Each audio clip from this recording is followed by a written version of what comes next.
You ever have a moment, a single moment, that flips your whole life upside down? Because, listen, what happened to me on the day of my husband's funeral, you won't believe it, not even if you think you've heard every kind of story there is. Before I start, tell me in the comments, where are you watching from? I love seeing my people from all over the world. And welcome, honey. Welcome to Grandma Stories at Grandma Megan. My name is Megan. I'm 60 years old, born and raised in Georgia, and today, I'm gonna tell you a story I wish I never had to live through. Now breathe with me for a second, because this begins on a day that was already heavy enough, the day we laid my husband Daniel to rest. That morning felt thick, not just sad, heavy, like the sky knew something I didn't. The church was full, packed with people wearing black, people I hadn't seen in years, people I didn't even like, and a whole lot of folks who came just to be seen. You know the type. I walked down the aisle slow, every step echoing through the room, and I could feel eyes on me, sticky, curious, judgmental eyes. And right on cue, the whispering started. She looked tired. Well, I heard she wasn't even with him when he died. You know their marriage wasn't perfect. Bless her heart, she gonna be lost without him. Isn't it funny? People swear funerals bring families together, but in my experience, funerals bring out every old grudge, every rumor, every person who wants to pretend they were close. I kept my head down. I wasn't there for them. I walked up to the casket, my knees almost giving out when I saw him. He didn't look like my Daniel. The makeup was off, his suit was stiff, and there was this strange peacefulness on his face that didn't match the storm inside me. I reached out, barely touched his cold hand, and whispered, "I'm here, Danny." And then just behind me, I caught another whisper, "She talking to him like he gonna answer." Poor thing. I ignored them. I'd learned how. I sat in the front pew, my sister Leona leaning close and whispering, "Millie, honey, hold your chin up." Folks already judging. Folks judging was nothing new. Pastor Williams began the service talking about heaven and peace, and how Daniel was a good man. Those words hit me strange, not because he wasn't good, but because deep down, I wasn't sure who he really was anymore. But that's something you'll understand later. The funeral went quiet, just soft crying, the sound of tissues, and the pastor's slow voice. And then right in the middle of the prayer, my phone vibrated. I jumped a little. Leona shot me a look sharp enough to cut glass. I dug into my purse, hoping to silence it, but when I saw the name on the screen, my whole body froze. Mr. Carter, Daniel's boss. This man had never in all the years Daniel worked for him, called me for anything. Not to check in, not to offer condolences, nothing. I muted the phone, but then it buzzed again, harder, back to back, like something was urgent. Leona noticed. "Millie, who is blowing up your phone right now?" It's his boss. At the funeral. Lord have mercy. The phone lit up again, this time with a text preview. "Millie, please answer. It's urgent." Then another. "You need to see this. Step outside." My stomach twisted. What could possibly be so important that this man would call me during the funeral? I hesitated, but the buzzing kept coming. Leona leaned in, whispering through her teeth, "Don't you dare walk out that door. Millie, people already talk. People always talk, but something inside me, a quiet push, told me I had to go, so I stood up. Every head in that church turned like it was choreographed. She lit. I knew something was off. Look at her, can't even sit through the service. Their eyes burned into my back as I walked out, but I didn't stop. I stepped into the hot Georgia air, closed the church door behind me, and answered the call. "Mr. Carter, this really ain't the time." His voice came out breathless, shaky, a kind of fear I'd never heard from him. "Millie, I'm sorry. I know it's the worst possible day, but I didn't know who else to call. What's going on?" I asked slowly. "My husband is lying inside that church and you." "I know," he cut in, "but what I found, you need to see it, and it can't wait." My heart thudded once, hard. "Found what?" He hesitated. Too long enough to make my palms sweat. Finally he whispered, "Millie, your husband wasn't who you thought he was." I felt the blood drain from my face. "What are you talking about?" "I can't explain it on the phone," he said, voice cracking. "This is bigger than you think." The word bigger hit me like a cold wave. "And Millie, listen carefully." He lowered his voice. "If anyone else finds out about this before you do, you might be in danger." Danger? At my husband's funeral, everything inside me started shaking. What danger? From who? "Millie, meet me behind St. Augustine's Church, by the old maintenance shed, and come alone." The call ended. Just like that, no explanation, no answers, just fear, real fear. I stood there breathing hard, trying to calm my thoughts, telling myself not to panic. And then, my phone buzzed again. This time, from an unknown number, a message. I opened it, and my knees nearly gave out. It was a photo of Daniel, my husband, the same man lying dead in the church behind me. But he wasn't sick in that picture. He wasn't tired. He wasn't struggling like he had been before he passed. He was alive, smiling, standing somewhere I'd never seen, with a woman I'd never seen. And underneath the picture, just one sentence: "You don't know the truth." My heart stopped. My breath vanished. The world around me blurred. The funeral, the whispers, the prayers inside the church, all of it felt like it was happening on another planet. Because in that moment, I realized something terrible. My husband had secrets, and whatever they were big enough to reach me even after he was gone. I clutched my phone, my hands shaking, and started walking toward the old maintenance shed, knowing that everything I thought I knew about my marriage, my life, and the man I loved was about to fall apart piece by piece, and that was only the beginning. When everyone else went home after the burial, I stayed back for a moment, just staring at my husband's name carved on that marble, not crying, not screaming, just trying to understand how a whole life can end, and a whole mess can begin on the same day. My sister-in-law, of course, didn't help. "Well, at least now you won't have to listen to his snoring," she said, chewing gum right next to the grave. "Who says that at a funeral?" I forced a smile. "Can we not do this here?" She shrugged. "I'm just saying, he wasn't exactly a saint." There it was again, that little sting people give widows, like it's their hobby. Aunt Ruth added, "You should have made him eat healthier. Men die early when the wife lets them do whatever they want." I swear, that one almost made me laugh in disbelief, like I could have stopped a heart attack with a bowl of salad. But I let them talk. There's no winning with people who already decided you're wrong. When I reached his office, the lights were off, except one. His boss, Mr. Carter, was sitting behind the desk, hands folded, face pale like he hadn't slept in days. He stood up quickly when he saw me. "Thank you for coming. I know today has been overwhelming." Overwhelming. My entire world had just collapsed. But sure, let's call it overwhelming. I sat down. My fingers were still cold from the cemetery. Then he said it. "Before I show you anything, I need you to promise you won't leave until we talk it through." My stomach tightened, but the tone wasn't threatening, more like someone scared of dropping a bomb. "I'll stay," I said quietly. He nodded, opened a drawer, and pulled out a folder. Not a normal office folder, a red one. Red. Like something you label when you know it can burn your hands.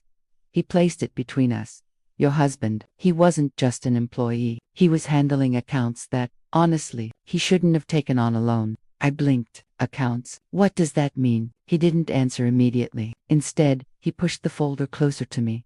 "Before you open it, I need to tell you this. Whatever you find in here could change everything for you and the kids, financially, legally, emotionally." My fingers hovered above the folder, but I didn't open it yet. Mr. Carter was my husband in trouble. He sighed, that heavy, tired sigh of someone who's been holding secrets for too long. Not trouble, exactly, but he was hiding things from the company and from you. My breath caught. Not fear, not shock, just that quiet punch in the chest you feel when your heart is tired of being surprised. "What kind of things?" I asked. He hesitated again, and then, almost whispering, he said, "Your husband had a second bank account, one that wasn't under his name." I froze. Under whose name? He stared at me for a long moment, like he was searching my face for permission. Then he said a name I never expected to hear. A woman's name. A name I knew. A name from our own family. Before I could react, before I could breathe properly, he added, "And there's more. A lot more. But once you open this, there's no going back."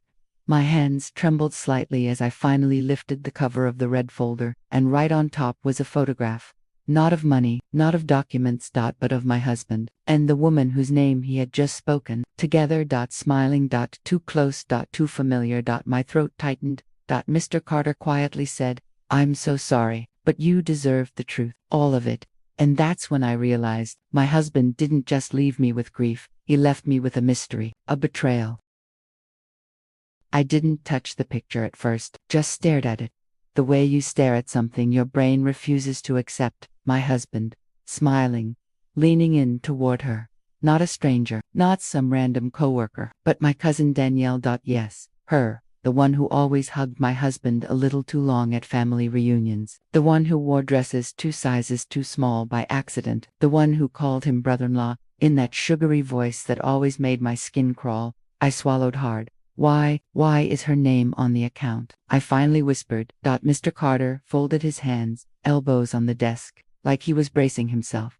I asked your husband the same thing months ago, he said softly. He told me she was helping him with something private. Private. What a gentle little word for something that shattered me in under 10 seconds. He slid another paper from the folder. A printed email, not from my husband, from Danielle. Read the first line. He said. I held it up. The letters were sharp and cold. I deposited it just like you asked, but you better make sure your wife never finds out. I felt my chest tighten, slow and heavy. That wasn't the money. It wasn't even the secrecy. It was the arrogance, the confidence in her little message, like she knew I was always the last to know. I set the paper down, hands trembling just enough to embarrass me. What was he hiding? I asked again, voice lower now. Mr. Carter took a deep breath. Your husband was smart, he said. Too smart. Sometimes he noticed something wrong in the company accounts. A large sum of money that didn't belong where it was. I blinked, confused. So he moved the money. He shook his head. He moved it. To protect someone. I frowned, trying to understand. Protect who? Himself. He hesitated, then quietly said, no, someone else. Someone he cared about. My stomach dropped. Danielle, I whispered. He didn't confirm it. He didn't deny it. Just looked down at his hands. Silence can be louder than any answer. Then he pulled out one more thing. A small USB drive. Black, scratched, old. He left this in my desk the day before the heart attack, Mr. Carter said. Told me if anything ever happened to him, I was to give it to you. My breath caught. He wanted me to have it. Yes, he said. She'll need it more than anyone. I stared at the little USB like it was a ticking bomb. What's on it? I asked. Mr. Carter shook his head. I don't know. I haven't opened it. I didn't want to violate his last request. Another pause. A long one. He said gently, using my name like family would. This whole situation, it's deeper than just infidelity. If that's even what it was. Your husband, he was involved in something complicated. I swallowed hard. What kind of complicated? He looked at me with eyes that held too much pity. The kind that could change everything about how you remember him. He whispered. My chest tightened again, not from sorrow, but from that sharp fear of the unknown. Because secrets, once they start unraveling, they don't stop. I picked up the USB with slow fingers. Cold metal, heavy for something so small. Take your time, he said gently. Don't open it alone if you think it'll hurt you. I managed a breathy laugh, tired and soft. Seems like everything hurts these days. He didn't argue. He just gave me the rest of the folder, closed it carefully, and said, May, whatever he did, I don't think he meant to destroy you. I think he was trying to save someone, maybe even you. Save me. From what? From who? From her? As I walked out of the office, the sun was setting, that soft orange kind that makes everything look peaceful, even when your whole world is cracking open. I held that folder tight against my chest, like a shield. Inside was my past, my pain, my husband's secrets. But in my hand, that USB felt like my future, and I wasn't sure I was ready to plug it into anything, or anyone. Not yet. I wish I could tell you I was brave when I got home, that I walked in, set my purse down, and plugged that USB in, like a woman ready for the truth. But no, I sat in my car for a long minute, just breathing, hands on the steering wheel, trying to convince myself I was ready for whatever he left behind. My house felt too quiet when I walked in. Funeral flowers on the counter, cards from church ladies, his jacket still hanging on the chair where he left it last week. That everything was loud with memories. I put the folder on the table, took out the little USB, stared at it like it might jump. All right, I whispered to myself. Let's see what you were hiding, and why. I plugged it into my laptop. It took a moment, long enough for my heartbeat to feel like footsteps in my ears. A folder popped up for May. Just that. No date, no password. My hand felt heavier as I clicked it open. Inside were 3 files. A video, a document, a screenshot, nothing else. I clicked the video first. It opened to my husband sitting in his truck, wearing the same jacket he wore the week before he died. He looked tired. not sick, just worn down the way a man looks when he's carrying too much alone. May, he began, voice low, steady. If you're watching this, then I didn't get the chance to explain this in person. And I hate that. I truly do. My throat tightened. I need you to know something before you see anything else, he continued. I have never, not once, loved another woman more than I loved you. I blinked hard, but I did something stupid, he said, breath shaking a little, and I'm trying to fix it before it blows up in your face. He looked off camera, rubbed his forehead the way he always did when he was stressed. It was supposed to protect us, he murmured, but now I'm not sure who it's protecting anymore. My pulse quickened. He looked back into the camera. May, you're gonna see a name on an account. You're gonna think the worst. But please, don't jump to the ugliest conclusion. Not with her. Danielle. My stomach flipped. You're gonna be mad, he said softly, and you have every right to be, but I swear to you, it ain't what it looks like. He swallowed hard. I didn't tell you because I didn't know how without hurting you. The video froze for a second, that cheap phone glitch kind, then ended abruptly like he'd run out of recording time or courage. I sat still, silent, trying to breathe around the lump in my chest. If he wasn't having an affair, then what was he protecting her from? What was he protecting me from? I clicked the second file, the document, that it was a bank statement, a list of transfers, money going from his personal savings to an account under Danielle B. Crawford.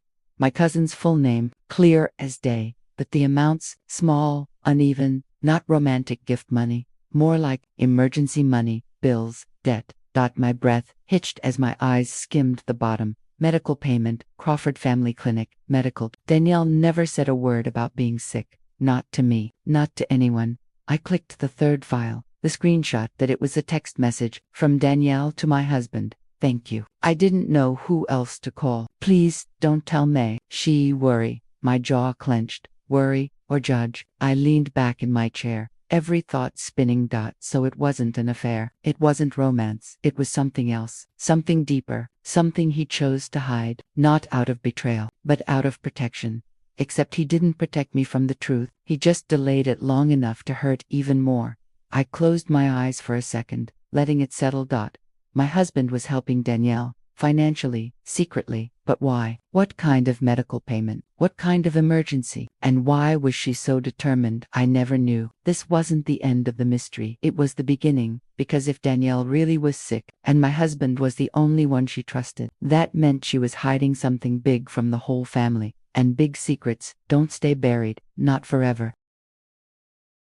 I didn't even realize how long I'd been sitting there until my coffee went cold. The USB was still plugged in, the files still open, my heart still trying to understand whether I should feel angry or guilty, or both. I kept hearing his voice in that video, soft and tired. Don't jump to the ugliest conclusion. Not with her. But how could I not? It was Danielle. The same cousin who always slid into conversations she wasn't invited to, the one who borrowed things and never returned them, the one who cried about bad luck every holiday but somehow always bought herself new shoes. I closed the laptop slowly. No, I whispered, I need answers from the source. And unfortunately, the source lived just 7 minutes down the road. I grabbed the folder, slipped the USB into my purse, and headed out, still in my funeral clothes, still smelling like lilies and church perfume. Driving to Danielle's house felt heavier than driving to the burial. When I pulled up, her porch light was on, and her old blue Corolla was parked crooked like always. I took a breath and knocked. She opened the door halfway, wrapped in a fleece blanket, eyes swollen like she'd been crying for hours. Her face changed when she saw me. May, she whispered, You okay? Can we talk? I said, steady but calm. She hesitated, then stepped back to let me in. Her living room was cluttered, mugs, tissues, half-folded laundry, the kind of mess that doesn't come from laziness, but from someone who hasn't had the energy to care. She sat on the couch, clutching the blanket like armor. What's going on? She asked. You look shaken. I didn't sit right away. I stood by the coffee table, watching her closely. I went to your job today, I said softly, to see Mr. Carter. Her shoulders tensed completely, eyes darted to the floor. Oh, I repeated, a little sharper. That's all you got to say. She swallowed hard. May, I didn't want you dragged into this. Well, honey, I said, lowering myself into the chair across from her. I'm already dragged. Might as well tell me what I'm looking at. She wiped her cheek with the edge of the blanket. You saw the transfers. I did. You saw the clinic bill. I did. She closed her eyes, and that's when her voice cracked, barely above a whisper. I wasn't hiding an affair. A pause. I was hiding. Chemo. My breath caught. Everything in the room softened. The light, the silence, even the anger sitting behind my ribs. Chemo. She opened her eyes, and they were glossy, trembling. I got diagnosed 8 months ago, she whispered. Ovarian, stage 2, moving toward 3. My hand covered my mouth before I even knew I was doing it. Danielle, why didn't you say anything? She shook her head, tears slipping through her lashes. Because every time our family finds out something's wrong with me, they call me dramatic. They gossip. They laugh. She sucked in a breath. I didn't want that. Not for this. My eyes stung. And your husband, he was the only one who didn't judge me, she whispered. He said he'd been through cancer scares with a coworker before. Said he knew what doctor to call. Said he'd helped me get the first treatments while I figured out insurance. I blinked slowly. He didn't tell me, I murmured. She nodded. He said he didn't want to put more weight on you. Said you were already stressed with the house, the bills, your back pain. Her voice wavered. He promised he'd tell you when the time was right. He just wanted me to get stable first. I sank back into the chair. The jealousy, the suspicion, the betrayal, it all twisted into something else now. Something quieter, something more painful. Why was your message so secretive? I asked gently. The one that said, make sure your wife never finds out. She exhaled slowly. Because I didn't want you thinking I was burdening him. Her lip trembled. And I knew if you found out, you'd try to help me to. And I didn't want you spending money you didn't have. That landed like a stone in my chest. We sat in silence for a long moment. Then Danielle whispered, May, he was a good man. He wasn't cheating. He wasn't lying to hurt you. He was helping me because I begged him not to tell anyone else. He was only trying to give me time. Time I didn't even know I had. I rubbed my forehead. It was too much. Too many truths layered on top of the grief I was already drowning in. Finally, I looked up at her. Why didn't you tell me now? My voice broke a little. Why wait till he was gone? She looked at me with the saddest eyes I've ever seen on her. Because he made me promise one thing, she whispered, that I wouldn't come to you, unless he couldn't anymore. My breath stilled. He told me, if he ever passed, I had to stop hiding. I felt that like electricity. And now he's gone, she whispered. So here I am.